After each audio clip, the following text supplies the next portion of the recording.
नाज़रीन अस्सलाम वालेकुम। सियासत टीवी के ख़ुसूसी प्रोग्राम खबर ख्याल में आपका खैर मकदम है। मैं मोहम्मद रियाज अहमद और मेरे साथी मोहम्मद सिद्दीक। अस्सलाम वालेकुम। हमेशा की तरह आपके सामने अहम खबरें लिए हाजिर हुए हैं। नाज़रीन, जैसा कि आप जानते हैं कि हम जो खबरें आपके सामने पेश करते हैं वो कल के अखबारात की सुर्खियाँ बनती हैं। न सिर्फ सुर्खियाँ बनती हैं बल्कि उन खबरों को इलेक्ट्रॉनिक मीडिया गैर मामूली अंदाज में नशर करता है। इसी तरह सोशल मीडिया पर ये खबरें वायरल होती हैं। बहरहाल नाज़रीन, यहाँ पर आप देखेंगे कि मुल्क के हालात इंतहाई नाजुक है और ख़ास तौर पर आप देखेंगे नाजुक इसलिए कह रहा हूँ कि फ़िरका परस्ती अपने नुक्ते उरूज पर पहुँच चुकी है और जानबूझकर एक मखसूस मज़हब के मानने वालों को निशाना बनाया जा रहा है। और इसमें कोई ढकी छुपी बात नहीं है। वो मखसूस मज़हब है इस्लाम और दीन इस्लाम के मानने वालों यानी मुसलमानों को जानबूझकर निशाना बनाया जा रहा है। इस तरह का इल्ज़ाम मोदी हुकूमत पर आयद किया जा रहा है। आप देखेंगे कि 2014 से मोदी हुकूमत ने ऐसे कई बिल्स लाए हैं जो मुस्लिम मुखालिफ हैं और वो कहती है कि ये बिल्स मुसलमानों की भलाई के लिए है। मोदी हुकूमत को ना हिंदुस्तान के जो हिंदू माशरा है उसकी फ़िक्र है और ना ही हिंदू बेवाओं की फ़िक्र है और ना ही आप देखेंगे बढ़ती महंगाई की फ़िक्र है, ना आसमान को छूती महंगाई की फ़िक्र है और ना ही बेरोज़गारी की फ़िक्र है। तो उसे सिर्फ फ़िक्र है तो मुसलमानों के मसाइल की फ़िक्र है और वो कहती है कि हम मुसलमानों के ताल्लुक से बहुत फ़िक्रमंद है, बहुत तशवीश में मुब्तला है, इनकी भलाई चाहते हैं। और आप अंदाज़ा कीजिए कितना जालिमाना मजाक है ये कि एक तरफ वो कहती है कि हम मुसलमानों की बहबूद चाहते हैं, मुसलमानों की तरक्की चाहते हैं और दूसरी तरफ बड़ी शर्म की बात है और इस तरह के दावा करने वालों को मैं समझता हूँ कि चिल्लू भरमानी में डूब मरना चाहिए। हम मुसलमानों की बहबूद की बात करते हैं। मुसलमानों की बहबूद की बात करने वालों की जो पॉलिटिकल पार्टी है यानी बीजेपी, आप देखेंगे कि बीजेपी का दावा है कि दुनिया में सबसे बड़ी पॉलिटिकल पार्टी है और उसमें उसका जो मरकजी वजीर वो यानी काबीना है उसमें एक भी मुसलमान नहीं है। अरकान पार्लियामेंट जो बीजेपी के हैं, चाहे वो लोकसभा हो या राज्यसभा का हो, उसमें कोई भी मुसलमान नहीं है। फिर ये दावा करती है कि हम मुसलमानों की बहबूद के लिए काम करते हैं, वो बिल्स लाते हैं, बल्कि मुसलमानों की बहबूद के लिए नहीं बल्कि अपनी बहबूद के लिए, अपनी तरक्की के लिए मुसलमानों के खिलाफ बिल्स लाते हैं और फिर अपना उल्लू सीधा करते हैं और उन्हें यकीन है कि वो इसी तरह मुसलमानों के नाम पर इख्तिदार पर बैठे रहेंगे। तो बहरहाल नाज़रीन, ये खबर है, लेकिन आप अंदाज़ा कीजिए कि शहर हैदराबाद में शदीद बारिश ने ऐसा लगता है कि अवाम को जहां राहत दी है वहीं उनके लिए परेशानियां भी पैदा कर दी है। ट्रैफिक जाम रहा कई घंटों तक और आप ये भी महकमे मौसमियात ने पेशकशी की है कि अगले चंद घंटों में भी शदीद बारिश होगी गरज व चमक के साथ और कल भी यानी जुमे को भी शदीद बारिश का इम्कान है। तो बहरहाल आपको बताना ये ज़रूरी है कि शहर हैदराबाद फरखंद बुनियाद की जो चार मीनार है वो हैदराबाद का वक़ार, हैदराबाद की शान, हैदराबाद की आन समझा जाता है, लेकिन शदीद बारिश ने उसकी एक मशरिकी मीनार को नुकसान पहुँचाया है और उसका थोड़ा सा हिस्सा नीचे गिर पड़ा है। अब इस सिलसिले में शहरियों में काफ़ी तशवीश पाई जाती है और चार मीनार जो कि सारी दुनिया में मशहूर है उसके चाहने वालों में बहुत ज़्यादा तशवीश पाई जाती है। जैसे ही ये तला महकमे आसार क़दीमा को मिली यानी आर्कियोलॉजिकल सर्वे ऑफ इंडिया वालों को मिली, वो वहाँ पर पहुँचे और उस नुकसान जिस मीनार को पहुँचा है उसका जायज़ा लिया। तो बहरहाल हमारे दरमियान मोहम्मद सिद्दीक हैं, तो हम चलते हैं, पहले बात करते हैं बीजेपी की जो बार बार मुसलमानों के खिलाफ बिल्स ला रही है और कह रही है कि हम मुसलमानों के दोस्त हैं, मुसलमानों की भलाई के लिए इक़दाम कर रहे हैं। तो बहरहाल हमें इनकी भलाई नहीं चाहिए, इनकी बहबूद नहीं चाहिए। हिंदुस्तान को बचाना आज बहुत ज़रूरी है सिद्दीक साहब। जी हाँ, बिल्कुल जो है ना, ये भलाई नहीं है बल्कि दुश्मनी है हिंदुस्तान, यानी जो कुछ रही सही जो साख है, प्रॉपर्टी है, उनको हड़पना मुसलमानों की, जी जी, ताकि और ये बैकवर्ड हो जाएं और ये कुछ कर ना पाए, इनको साइडलाइन कर देना, ये सिर्फ मकसद है, इसमें कोई भलाई नहीं है। आप देखिए कलेक्टर को जो है ना और डिस्ट्रिक्ट के जो कलेक्टर है और एसपी हैं उनको जो है ना पूरे राइट्स दे दिए गए हैं कि वो चाहे तो जो है ना प्रॉपर्टी इनके हक में कर दे सकते हैं और खुल्लम खुल्ला जो है ना ये आर्टिकल 25 की खिलाफ वर्जी है। आपकी जो पर्सनल लॉ है उसमें मुदाखलत है, आप जानबूझ के ओपनली जो है ना हड़पना चाहते हैं। हालांकि उधर जो है ना सिख कम्युनिटी भी है, क्रिश्चियन कम्युनिटी है, बुद्ध है, उनके ना और हिंदू इंडोमेंट है, उनकी तरफ इनकी नज़र हरगिज़ नहीं जाती है और उसमें ना ही किसी मुसलमान को मेंबर बनाया जाता है। लेकिन इसमें नॉन मुस्लिम को, लेडीज़ को मेंबरशिप इसमें दिए जाने की तजवीज़ रखी गई है। इससे साफ जाहिर है कि बिल्कुल जो है ना ये लोग, अच्छा खास बात यह है कि इसमें जो एनडीए के अलायंस के जो खास तौर पे जो पार्टनर्स हैं इनका शर्मनाक रोल रहा है इसको पास करने में। खासतौर पे मैं बात कर रहा हूँ ये आपके तेलुगु देशम की, चंद्रबाबू नायडू की। ये लोग खुल्लम खुल्ला जो है ना, हालांकि ये लोग तय खुद दिए थे कि मुसलमानों को कि इसमें जो है ना हम कॉपरेट नहीं करेंगे, लेकिन ये लोग जो है ना खुल्लम खुल्ला जाके मदद करके बिल पास करवाए हैं। ये बहुत ही शर्मनाक और ब्लैक डे हम इसको कह सकते हैं, जिस किस्म से जो छुरा घोपे हैं लोग जान मुसलमानों की पीठ में जान। आपने बहुत अच्छी बात कही है। और वैसे भी नाज़रीन, अगर आप इस बिल की मंजूरी का क्रेडिट अगर किसी को देते हैं तो वो चंद्रबाबू नायडू और नीतीश कुमार हैं। अगर नीतीश कुमार और चंद्रबाबू नायडू मोदी हुकूमत का साथ नहीं देते, और एलजीपी रामविलास पासवान के जो बेटे हैं चिराग पासवान, अगर वो साथ नहीं देते तो समझिए कि इस बिल को पार्लियामेंट में शिकस्त होती और मोदी हुकूमत का अंदाजा होता कि सेक्युलर ताकतें अगर मिल जाएं तो फिरका परस्त दरिंदों का क्या होगा, उनका अंजाम क्या होगा। वैसे भी नाज़रीन, आपको बता दूं कि रात देर गए किरण रिजिजू अखिलती बहबूद के वजीर हैं, अखिलती उमूर के वजीर हैं और पार्लिमानी उमूर के वजीर भी हैं, और खुद को अखिलियत कहते हैं। और उनका कहना है कि आज का दिन यानी कल रात 2 बजे ये बिल मंजूर किया गया है। 288 उनके उसके हक में वोट पड़े हैं, जबकि 232 जो वोट हैं वो मुखालिफत में पड़े हैं। तो बहरहाल अपोजिशन का इत्तेहाद मिसाली रहा है, बहुत अच्छी बात है। लेकिन किरण रिजिजू कहते हैं कि ये तारीखी दिन है, बल्कि मैं समझता हूं कि ये इंतहाई शर्मनाक दिन था, और ये में सियाह इसे कहा जा सकता है तारीख तरीन दिन था, क्योंकि 2 बजे रात को ये बिल मंजूर किया गया, और ये सिर्फ मुसलमानों के बहबूद के नाम पर किया गया है। जबकि मोदी हुकूमत मुसलमानों की बहबूद का काम अगर करती तो कम से कम उसका एक मरकजी वजीर मुसलमान होता, उसका कम से कम एक MP मुसलमान होता। लेकिन शर्म की बात यह है कि इस तरह के दावे करने वाले खुद मुसलमानों के खिलाफ खतरनाक बिल्स ला रहे हैं, और उनका यह मानना है कि अगर हम मुसलमानों को निशाना बनाएंगे तो फिर जो फिरका परस्त जहन है या जहनों में ये जहर भरकर अपना उल्लू सीधा कर सकते हैं, लोगों को बेवकूफ बना सकते हैं। और मोदी हुकूमत, इसमें कोई शक व शुबे की गुंजाइश नहीं है। बहैसियत सहाफ़ी, बहैसियत शहरी हम ये कह सकते हैं कि भोले भाले लोगों को बेवकूफ बना रही है, उनका मजहबी इस्तेसाल कर रही है। और आप देखेंगे कि मंदिरों को के बारे में, यानी मसाजिद के नीचे मंदिरें तलाश की जा रही है, और एक तरफ ये कहते हैं कि हम मुसलमानों की बहबूद की बात करते हैं। अगर तुम मुसलमानों की बहबूद की बात करते हो तो फिर मसाजिद के नीचे मंदिर क्यों तलाश कर रहे हो? ये सोचने वाली बात है। और जानबूझकर मुसलमानों के जो इक़दार हैं उसे निशाना बनाने की कोशिश कर रहे हैं। जबकि आप देखेंगे कि दलितों का इस कदर बुरा हाल है कि उनके साथ मसावियाना सलूक नहीं किया जाता, आज भी छूत-छात का सिलसिला जारी है। और लेकिन जब दलित बेटियों की इस्मतें लूटने का सवाल होता है तो ये जो दरिंदे हैं वो उसमें आगे जाते हैं, उन्हें वहां पर दलितों के दलित होने पर कोई एतराज नहीं होता। जी हाँ, बिल्कुल, ये पॉइंट बहुत बेहतरीन है। आप जो कहा है कि इनको जो है ना, एक शख्स को भी बीजेपी जो है ना टिकट नहीं देती है, जी हाँ, अखिलियत के, तो फिर आप किस तरह भलाई की बात करते हैं ये बताइए, मेरे समझ से बाहर है। जी जी। और आप बोल रहे हैं कि हम मुसलमानों की भलाई, कई की भलाई कर रहे हैं आप जो है ना बुलडोजर चला दे रहे हैं, मस्जिदा हैं जो है ना खबरां खोदने की बात कर रहे हैं, दरगाहों की बात कर रहे हैं, हर एक को आप साफ करने की बात कर रहे हैं, तो फिर आप कई की भलाई की बात कर रहे हैं। ये ला के क्या भलाई करने वाले हैं आप जो है ना? तो सरासर जो है ना इनकी नज़र है कि उनको भी अपने कब्जे में ले लिया जाए, दरगाहें हैं, कब्रस्तान हैं, सारी प्रॉपर्टी को अपने हाथ में लेके ये भी छीन लिया जाए मुसलमानों से। इनकी ये खुल्लम खुल्ला पॉलिसी है, इसके खिलाफ जितना सख्त एहतिजाज किया जाए वो उतना कम है। और आपको कोर्ट को भी जाना चाहिए, खुलेआम एहतिजाज भी करना चाहिए। और दूसरी बात, मुसलमानों को भी टिट फॉर टैट का जवाब देना चाहिए, ईंट का जवाब पत्थर से देना चाहिए। कब तक खामोश रहेंगे? कभी देखिए, अब सिखों के खिलाफ अगर कोई आवाज उठाता है तो उसकी गला दबा देते हैं वो। बिल्कुल क्या आप देखिए, एक सिख ड्राइवर का है, सिख ड्राइवर का दाढ़ी पकड़कर एक पुलिस वाला खींचता है तो वो फौरन बाहर निकलता है और ऐसी आवाज उठाता है जिसकी गूंज पंजाब तक पहुंच जाती है, और पंजाब के उस वक्त के चीफ मिनिस्टर जो हैं वो भी आवाज उठाते हैं। फिर मुसलमानों के लिए कोई आवाज नहीं उठाता, और मुसलमान खुद इस तरह अपने आप को जलील कर रहे हैं। मैं समझता हूं कि इस तरह जलील नहीं करना चाहिए। एक मासूम जानवर भी होता है तो अगर बार बार उसे तंग किया जाता है तो वो बदले के लिए उठ खड़ा होता है। बिल्ली को देखिए, अगर आप बिल्ली को, आप थोड़ा सा मुर्गी है, बिल्ली है, अगर उसको आप सताएंगे तो वो उठकर आपको डंक मारेगी, यानी उसको आप पर हमला करने की कोशिश करेगी। और ये है बेचारे 20 करोड़ 30 करोड़ से ज्यादा मुसलमान है, और मुसलमान हर जुल्म सह रहे हैं, ये कब तक सहते रहेंगे? जी हाँ।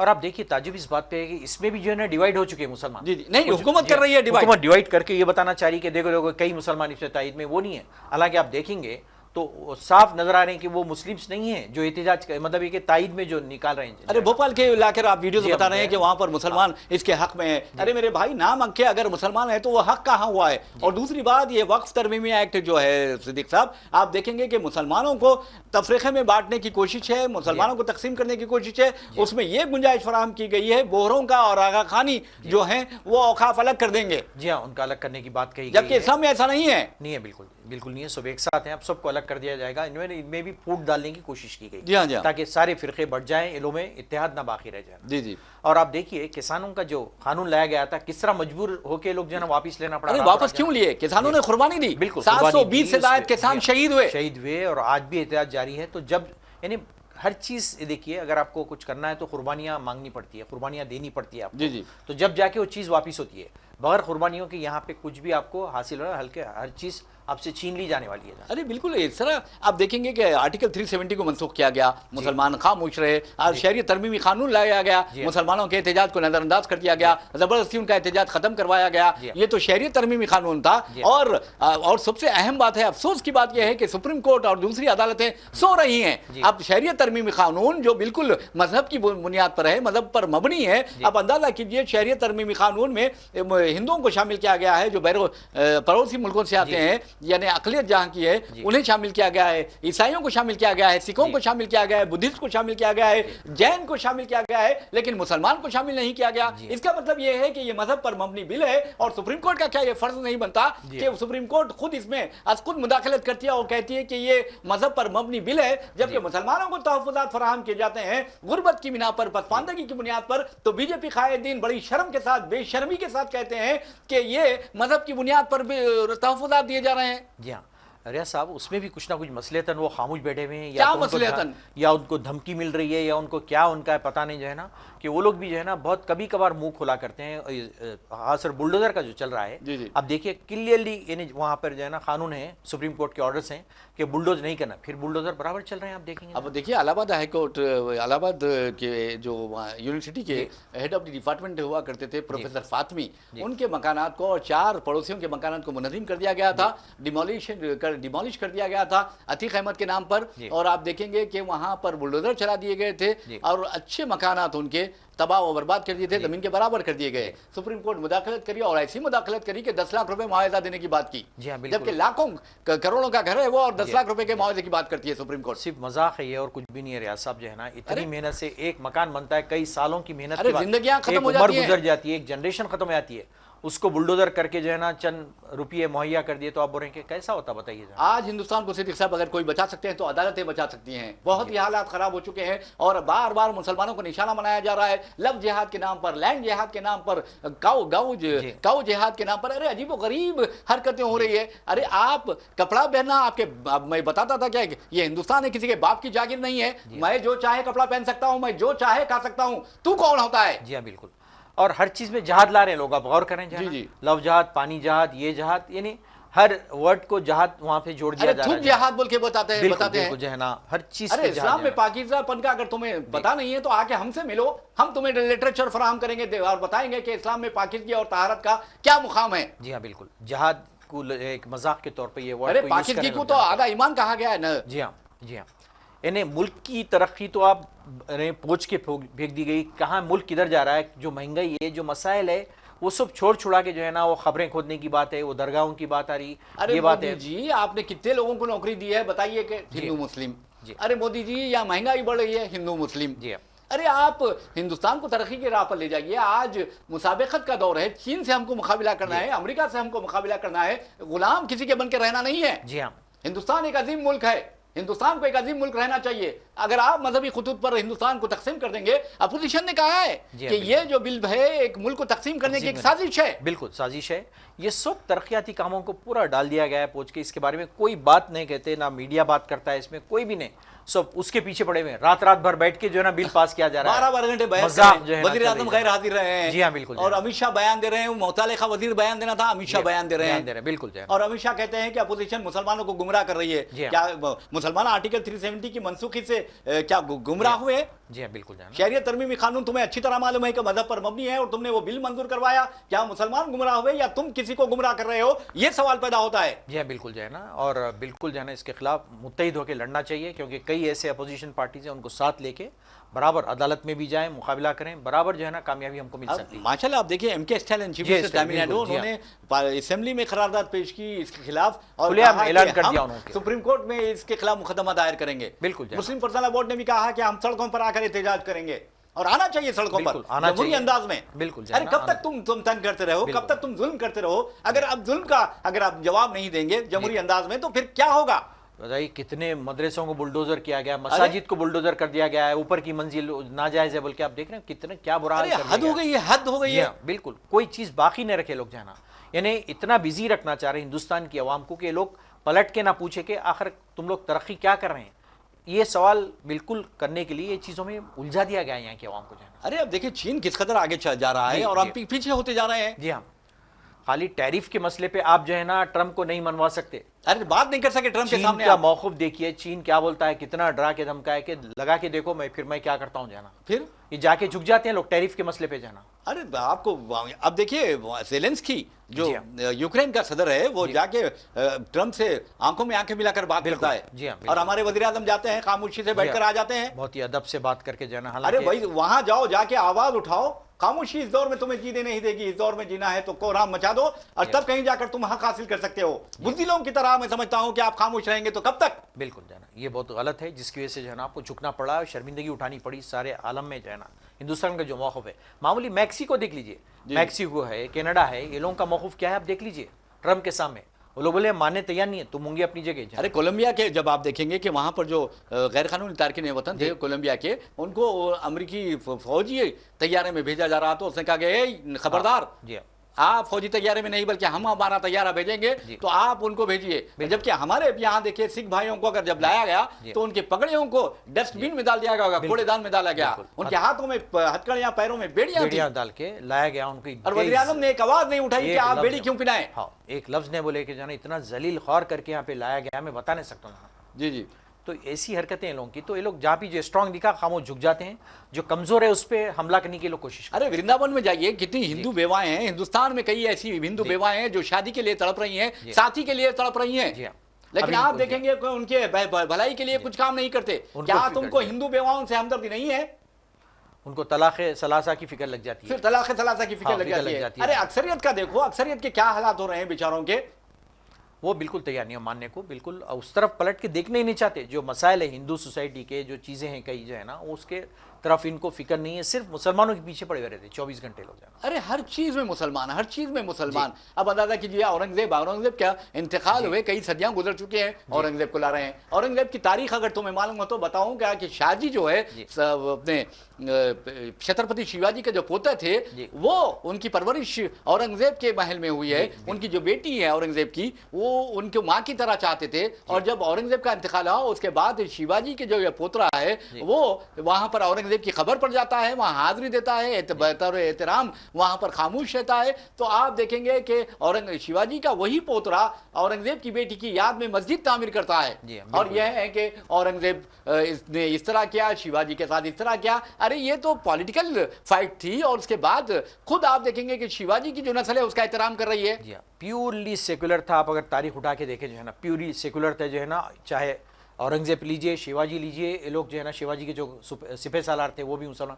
तो कई मिसालें हैं, खाली एक ही नुक्ते नज़र से जो है ना फ़िरका परस्त बना के करके उसको जो है ना ऐसा पेश कर रहे हैं जैसा कि जो है ना बिल्कुल हिंदुओं के अगेंस्ट था। टेम्पल जो है ना थोड़ा 31% या 32% जो एडमिनिस्ट्रेटिव डिपार्टमेंट था औरंगजेब का, उसमें 31% जो ओहदेदार थे, ब्यूरोक्रेट्स थे, वो नॉन मुस्लिम थे। बिल्कुल जागीरात अता किए गए उसके दौर में, कई मनादिर को जागीरात अता किए ताकि इनकम से वो चल सके जाना। जी हाँ जी हाँ। सब जो है ना हिस्ट्री को जो है ना तोड़ मोड़ के पेश करने की कोशिश करे ताकि नई जनरेशन मालूम। लेकिन ये सिर्फ और सिर्फ हिंदुस्तान को तबाह करने की एक साजिश का हिस्सा मुझे लगता है। तबाही और बर्बादी की तरफ जा रहे हैं लोग, इससे कोई तामीरी काम होने वाला नहीं है। और अपोजिशन ने कहा कि ये तो नागपुर से आया है बिल। बिल्कुल बिल्कुल सही है, बिल्कुल जाना नागपुर से तमाम फैसले हो रहे हैं जाना।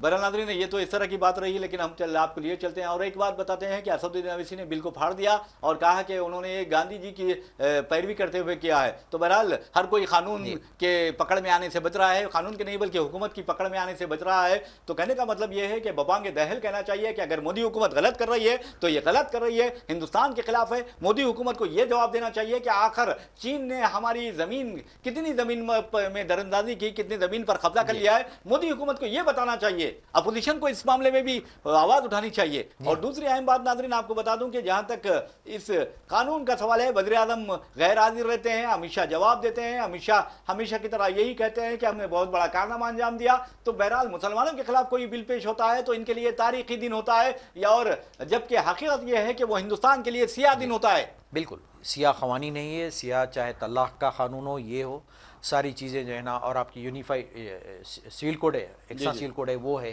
तमाम चीज़ें ये जो है ना पूरे अगेंस्ट मुसलमानों के लिए पीछे पड़े हुए रहते 24 घंटे लोग, काम पूरा ख़त्म कर दिए लोग, तमाम इनकी सारी जो सलाहियतें हैं, तवानियाँ, पूरा एंटी मुस्लिम जो है ना लगे हुए हैं लोग। जी।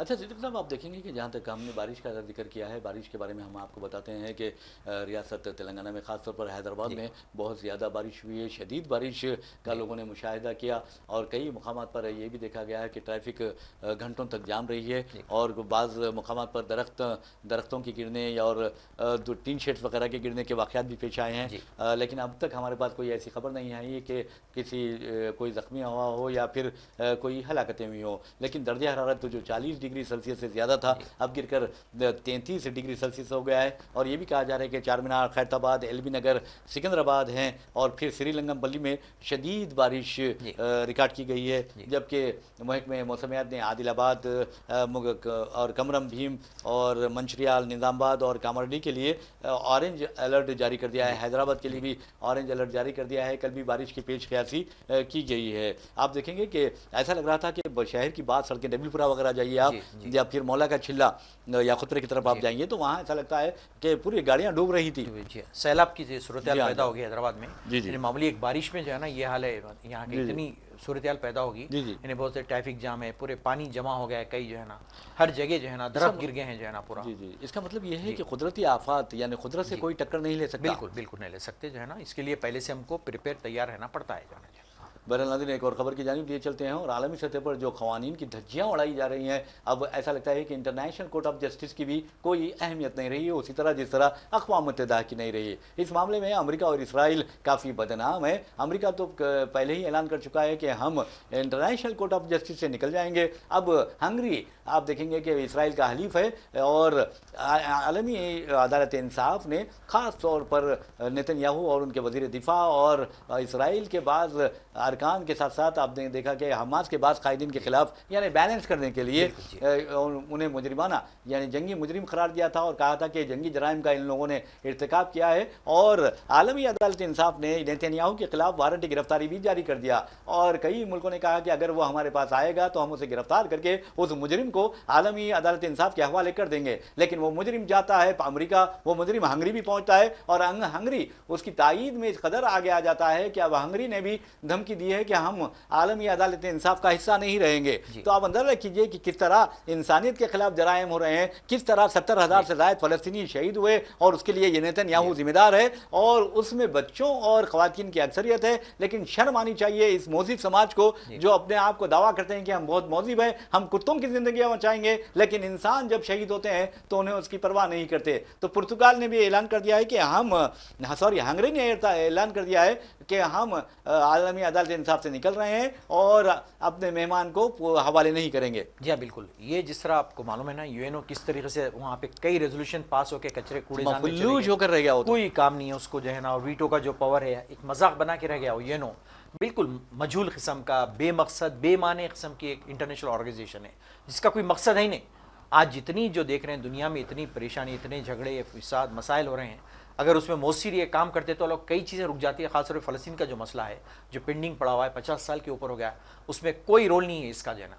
और सब में बड़ा मसला वहाँ पे जो है ना वीटो का जो मसला दिया गया है, वो वीटो से जो है ना लोग मजाक कर रहे हैं, वीटो का यूज़ करके हर रेजोल्यूशन को कचरे कूड़ेदान में लोग फेंकते हैं निकाल के जाना। जी सही ये हो गया। क्या फ़ायदा क्या बताइए ऐसी ऑर्गेनाइजेशन। तो वैसा ही सेम वो इंटरनेशनल कोर्ट ऑफ जस्टिस भी वही है जो ना सेम। और वैसे भी नाज़रीन, एक और ख़बर की जानिब हम चलते हैं। इस खबर का ताल्लुक़ MLC जनाब आमिर अली खान से है। आज आपको बता दें कि रियासती अक़लियती बहबूद हो या फिर के तहत जो महकमे जात हैं या डिपार्टमेंट्स हैं, ख़ासतौर पर वक्फ बोर्ड, रियासती वक्फ बोर्ड है, रियासती अक़लियती मालियती कॉरपोरेशन है, उर्दू अकेडमी है और हज कमेटी है, उसके सदर नशीन का इजलास यानी एक प्रेस कॉन्फ्रेंस मुनक़िद हुई है। जनाब आमिर अली खान साहब ने भी उस प्रेस कॉन्फ्रेंस से खिताब करते किया, और बाद में अखबारी नुमाइंदों से बात करते हुए उन्होंने मौकूफ़ा जायदादों के बारे में और ख़ास तौर पर वक्फ तरमीमी एक्ट जो है उसकी मंजूरी पर तशवीश का इजहार किया और कहा कि मोदी हुकूमत ये सिर्फ मुस्लिम दुश्मनी की वजह से कर रही है। और उन्होंने इस सिलसिले में रियासत तमिलनाडु की मिसाल पेश की जहाँ असेंबली में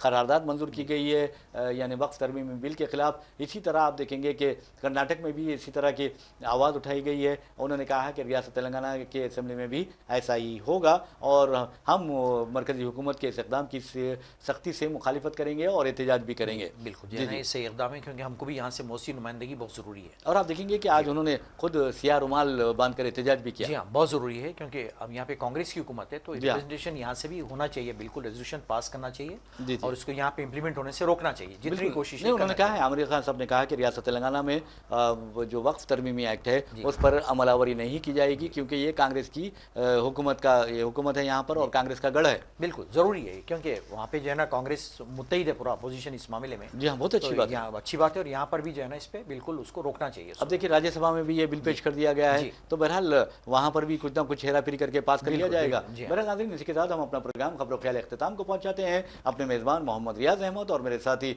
मोहम्मद सिद्दीक को इजाज़त दीजिए। इंशाल्लाह फिर मुलाकात होगी, फिर बात होगी। तब तक के लिए अल्लाह हाफिज़। अल्लाह हाफिज़।